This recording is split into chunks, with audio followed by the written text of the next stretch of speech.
అందరికీ థ్యాంక్స్. నమస్తే. ఈరోజు రిలీజ్ అవుతున్న ఫ్యామిలీ స్టార్ మూవీ ఎలా ఉందో ఈ వీడియోలో చూద్దాం. అంతకన్నా ముందు సబ్స్క్రైబ్ చేస్తే ఇలాంటి ఎన్నో మూవీ ఇన్ఫర్మేషన్స్ని మీ ముందుకు తీసుకొస్తాం.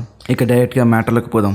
స్టోరీ ఏంటంటే, గోవర్ధన్ అనే normal middle class person, middle class family struggles ఎలా ఉంటాయి, రిలేషన్షిప్స్లో ఉండే అప్స్ అండ్ డౌన్స్ వల్ల గోవర్ధన్ ఎలాంటి స్ట్రగుల్స్ని ఫేస్ చేశాడు, ఫైనల్గా అన్ని అడ్డల్స్ని గోవర్ధన్ ఓవర్కమ్ చేశాడా లేదా అనేది story line. Plus points: Vijay Deverakonda acting. ఈ సినిమాకి ఎలాంటి పర్ఫార్మెన్స్ డెలివర్ చేయాలో అలాంటి పర్ఫార్మెన్స్ని డెలివర్ చేశాడు. Dialogue modulation and settled and matured performance ఇచ్చాడు. Vijay and Mrunal Thakur pair screen మీద అయితే ఫ్రెష్గా కనిపించింది. మనం సినిమా చూస్తున్నప్పుడు ఆ ఫ్రెష్నెస్ని ఫీల్ అవుతాం.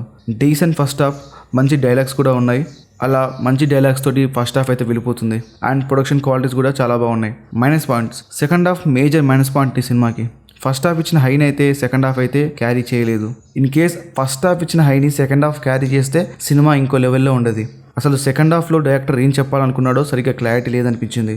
డ్రామా అండ్ ఎమోషన్ క్యారీ చేయడానికి ట్రై చేశాడు, కానీ అక్కడ సరిగ్గా వర్కౌట్ అవ్వలేదు. పర్ఫార్మెన్సెస్: విజయ్ అయితే సినిమాకి ఎలాంటి పర్ఫార్మెన్స్ కావాలో అది సెటిల్డ్గా మెచ్యూర్డ్గా చేశాడు.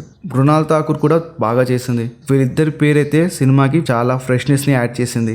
ఫైనల్గా ఫ్యామిలీ స్టార్ డీసెంట్ వాచ్ ఈ వీకెండ్కి. కానీ ఆ సెకండ్ హాఫ్ ఇంపాక్ట్ ఎలా ఉంటుందో దాన్ని బట్టి సినిమా రిజల్ట్ ఉంటుంది.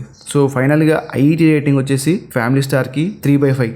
సో ఇలాంటి ఎన్నో రివ్యూస్ కోసం అయితే మా ఛానల్ని సబ్స్క్రైబ్ చేయండి. మీ ముందుకు ఎన్నో మూవీ ఇన్ఫర్మేషన్స్ అయితే తీసుకొస్తాం.